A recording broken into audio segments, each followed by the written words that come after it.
Alrighty, so first thing that we're going to do is you are going to take out your Finding Tasty Foods in Unlikely Places book, and we are going to answer some questions. So at this point, you need to make sure that you have your Google form pulled up on your Chromebook, as well as your Finding Tasty Foods in Unlikely Places.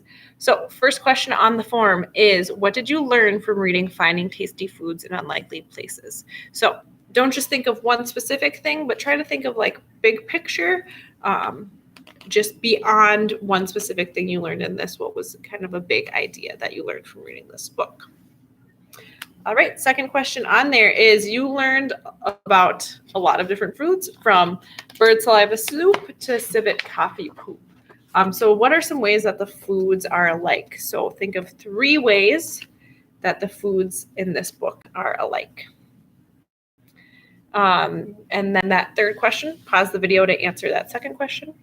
Third question is, why do you think people want to eat these foods when they are so hard to get and expensive? So we have, bird saliva soup, civet coffee poop, civet poop coffee, the curious cooks, right? So why do people want these if they are in fact so expensive? All right, answer question number 3, pause the video. So for the next question, you are going to need to open up to page 4 and use the page on civet poop coffee to answer the following questions. So 200 years ago, workers weren't allowed to drink coffee. So they figured out how to get coffee beans without breaking the rules. Nobody cared what they did with the poop. So the workers learned how to wash off the poop and use the beans that were in the poop to make coffee. So 200 years later, Kopi Luwak is very expensive, right? So this is now very expensive.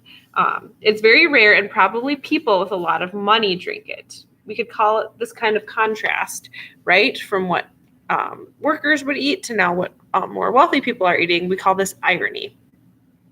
It's something that happens in a way that is opposite of what you expect. So it's ironic, right, that civet poop coffee, drink that was discovered by poor people, is now a delicacy or something that rich people want to drink. So for question number 4, you have 3 bullet points. Each needs to be at least a complete sentence that you need to complete. First one, describe when civet poop coffee was first discovered. Second bullet point, describe the drink today. And the third bullet point is, what do you think about that contrast? So go ahead and answer the 4th question now. Pause the video. All right, and moving on,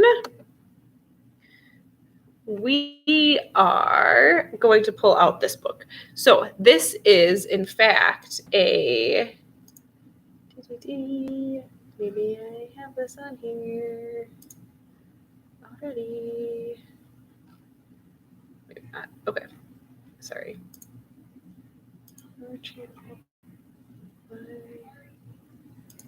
Yes, never mind. Oh, wait, or maybe, never mind. Okay, sorry. Confusion with YouTube. All right, back to our regularly scheduled program. All right, so this is a traditional tale from Mexico. So traditional tales are often passed down through word of mouth or different stories. They're the same general story, but might have different details and different ways that people change them. So this one is a story from Mexico. It's called Sweet Rain.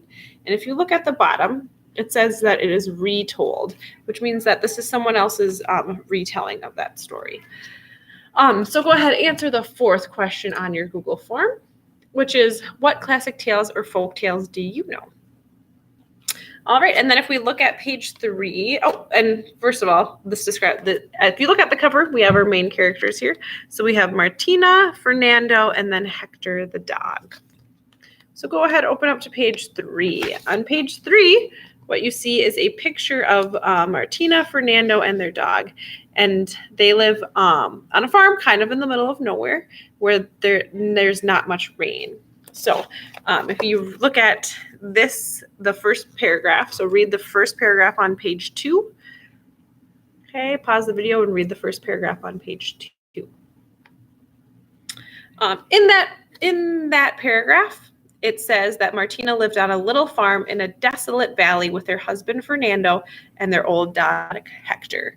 So go ahead and answer the 6th question on the Google form, which is what you think desolate means.